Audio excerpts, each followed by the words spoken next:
చూసా, వెయిట్ చేసా, ఇన్నాళ్ళు మంచి జరుగుతుందేమోనని ఆశించా. ఇక లాభం లేదని బరిలోకి దిగుతున్నా, వస్తున్నా అంటూ గులాబీ బాస్ పిలుపునిచ్చారు. తాను కొడితే ఎలా ఉంటుందో మరోసారి రుచి చూపిస్తానన్నారు. ఇక వెయిట్ చేసేదే లేదు, అందరూ సిద్ధం కండి అంటూ పిలుపునిస్తున్నారు. దీంతో ఒక్కసారిగా తెలంగాణ రాజకీయాల్లో పొలిటికల్ హీట్ పెరిగింది. బాస్ ఆగమనానికి సిద్ధమవటంతో పార్టీలో జోషెక్కింది. ఇక సమరమే అంటూ గులాబీ బాస్ రీఎంట్రీ ఇస్తుండటంతో నెక్స్ట్ రాష్ట్ర రాజకీయాలు ఎలా ఉండబోతున్నాయి? నేటి ఆఫ్ ది రికార్డ్ లో చూద్దాం. ఎప్పుడెప్పుడా అంటూ నడిచిన వెయిటింగ్ కి ఇక తెరపడనుంది. గతేడాది కాలంగా ఆయన మౌనంగా ఉండటంతో ఎన్నో ఊహాగానాలు, ఎన్నో సందేహాలు, ఎన్నో అనుమానాలు. ఇలా ఒక్కటేంటి, ఆ అధినేత గురించి తెరపైకి రాని అంశమే లేదు. ఆయన మౌనంగా ఉన్న రాష్ట్ర రాజకీయాల్లో మాత్రం హాట్ చర్చలకు కారణమవుతూనే ఉన్నారు.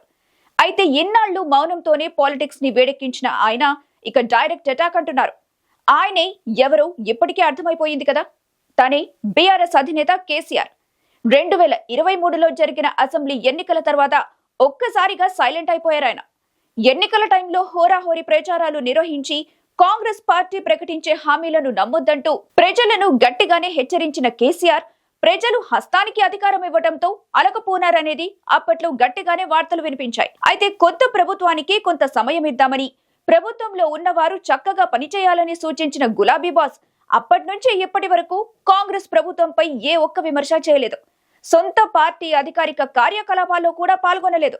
ఫామ్ హౌస్ లో నేతలకు సూచనలు ఇవ్వటం తప్ప ప్రజల్లోకి ఏమాత్రం అడుగుపెట్టలేదు. అయితే ఈ క్రమంలోనే ఆరోగ్యం కూడా సహకరించకపోవడంతో రాజకీయాలకు కొంత దూరం పాటించారైనా. పార్టీ పరంగా కానీ ప్రభుత్వాన్ని ప్రశ్నించడంలోనూ పార్టీ అగ్రనేతలు హరీష్ రావు, కేటీఆర్లు మాత్రమే యాక్టివ్ గా ఉంటూ వచ్చారు.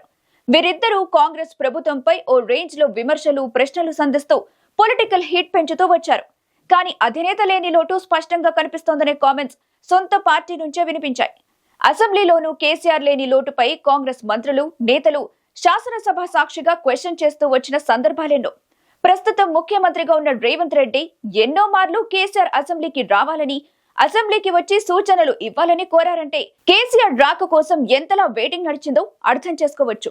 మరోవైపు ఏడాదిన్నర పాలనలోని రాష్ట్రాన్ని కాంగ్రెస్ అల్లకల్లోలం చేసిందని, ఇచ్చిన హామీలేవి నెరవేర్చలేదని, 6 గ్యారంటీలను అడ్రస్ లేకుండా చేసిందని ఇలా రకరకాల కామెంట్స్ వినిపించాయి.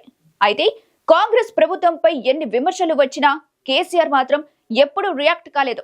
దాంతో ఒకానొక సందర్భంలో కేసీఆర్ రాజకీయాలకు రిటైర్మెంట్ ఇచ్చారా అనే సందేహాలు కూడా వ్యక్తమయ్యాయి. పైగా హరీష్ రావు, కేటీఆర్ ఫుల్ యాక్టివ్ గా ఉండటంతో వారిద్దరిలో ఎవరో ఒకరు పార్టీ బాధ్యతలు స్వీకరిస్తారని అభిప్రాయాలు కూడా వ్యక్తమవుతూ వచ్చాయి. అయితే అలాంటి వార్తల్ని గులాబీ దళం ఎప్పటికప్పుడు ఖండిస్తూనే వచ్చింది. సింహం మౌనంగా ఉన్నంత మాత్రాన సింహం పని అయిపోయినట్టు కాదంటూ ఓ రేంజ్ లో ఎలివేషన్ ఇస్తూ వచ్చారు గులాబీ నేతలు. అయితే బీఆర్ఎస్ నుంచి ఎన్ని ఎలివేషన్లు వచ్చినా, అటు కాంగ్రెస్ నుంచి ఎన్ని విమర్శలు వచ్చినా అధినేత మాత్రం ఎంట్రీ ఇవ్వలేదు. దీంతో ఆయన ఎప్పుడొస్తారు, ఏం చేస్తారు అనేది $1 మిలియన్ క్వశ్చన్ గా ఉంటూ వచ్చింది. నిజానికి గతేడాది డిసెంబర్లోని కేసీఆర్ తిరిగి యాక్టివ్ అవుతారని భావించారంతా. ఎందుకంటే కొత్త ప్రభుత్వానికి ఏడాది టైం ఇద్దామన్న ఆయన గతేడాది డిసెంబర్ నాటికి ప్రభుత్వం ఏర్పడి ఏడాది పూర్తి కావడంతో డిసెంబర్లోనే ఏదో ఒక బహిరంగ సభ ద్వారా ప్రజల్లోకి వస్తారని భావించారు. కానీ అలా జరగలేదు. దీంతో గులాబీ బాస్ రీఎంట్రీ మళ్లీ సస్పెన్స్ గానే మారిపోయింది. అయితే సడన్ గా ఏదో వాల్కనో పేలినట్టుగా కాంగ్రెస్ పాలనపై ఒక్కసారిగా హాట్ కామెంట్స్ చేసి తన ఆగమనానికి క్లియర్ ఇండికేషన్ ఇచ్చేశారు బీఆర్ఎస్ అధినేత కేసీఆర్. తాజాగా ఎర్రవల్లిలోని ఆయన ఫామ్ హౌస్ లో పార్టీ నేతలు, ఎమ్మెల్యేలతో నిర్వహించిన మీటింగ్ లో హాట్ కామెంట్స్ చేస్తూ వింటేజ్ కేసీఆర్ ను మళ్లీ పరిచయం చేశారు. ఇన్నాళ్లు తాను మౌనంగా ఉండి గంభీరంగా గమనిస్తున్నానని, అన్ని రంగాల్లోనూ ప్రభుత్వం విఫలమైందంటూ మండిపడ్డారు. ఈ ఏడాది కాంగ్రెస్ పాలనలో ప్రజలు అసలు సంతోషంగా లేరని, మళ్లీ బీఆర్ఎస్ పాలనే రావాలని ప్రజలు కోరుకుంటున్నట్టు చెప్పుకొచ్చారు. తాను చెప్పినా ప్రజలు వినకుండా కాంగ్రెస్ కు ఓటేశారన్నారు. ప్రస్తుత పరిస్థితులు చూస్తుంటే కాంగ్రెస్ వాళ్లు ఎక్కడ కనిపించినా ప్రజలు కొట్టేలా ఉన్నారని, తాను కొట్టే దెబ్బ ఎలా ఉంటుందో ముందు రోజుల్లో చూపిస్తానన్నారు గులాబీ బాస్. ఏడాది కాలంలో రాష్ట్ర ఆదాయం భారీగా పడిపోయిందని, కాగ్ లెక్కల్ని, కేసుల బహిర్గతం చేశారాయన. దీంతో ఇన్ని రోజులు చూశాం, గమనించాం, ఇక ప్రత్యక్ష పోరాటానికి రెడీ కావాలంటూ క్లియర్ ఇండికేషన్ ఇచ్చేశారు. అంతేకాకుండా ఫిబ్రవరిలో ఓ భారీ బహిరంగ సభ కూడా నిర్వహించబోతున్నట్టు స్పష్టం చేశారు. దీంతో ఫిబ్రవరిలో కేసీఆర్ ఆగమనం కన్ఫర్మ్ అయినట్టు తెలుస్తుంది. మరి గులాబీ బాస్ రాకతో రాష్ట్ర రాజకీయాలు ఒక్కసారిగా వేడెక్కాయి. ఇన్నాళ్లు ఆయన రాక కోసం ఎదురు చూసిన వారంతా ఆయన ప్లాన్ ఆఫ్ యాక్షన్ పై స్పెషల్ ఇంట్రెస్ట్ చూపిస్తున్నారు. నిజానికి వ్యూహాలను రచించడంలోనూ వాటిని అమలు చేయడంలోనూ కేసీఆర్ రూటే సపరేటు.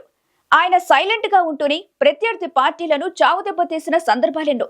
మరి ఆ రకంగా చూస్తే దాదాపు ఏడాది కాలంగా మౌనం వహించిన కేసీఆర్ ఈసారి కాంగ్రెస్ పాలకులపై ఏ రేంజ్ లో విరుచుకుపడతారో అనేది కూడా ఆసక్తి రేపుతున్న అంశం. మొత్తానికి ఎన్నాళ్లు కేసీఆర్ మౌనంతోనే హాట్ గా సాగిన తెలంగాణ పాలిటిక్స్ ఇక మళ్లీ ఆయన యాక్టివ్ కానుండటంతో ఇక నెక్స్ట్ రాష్ట్ర రాజకీయాలు ఎలా ఉండబోతున్నాయి, ఎలాంటి మలుపులు తిరగబోతున్నాయో అనేది వేచి చూడాలి.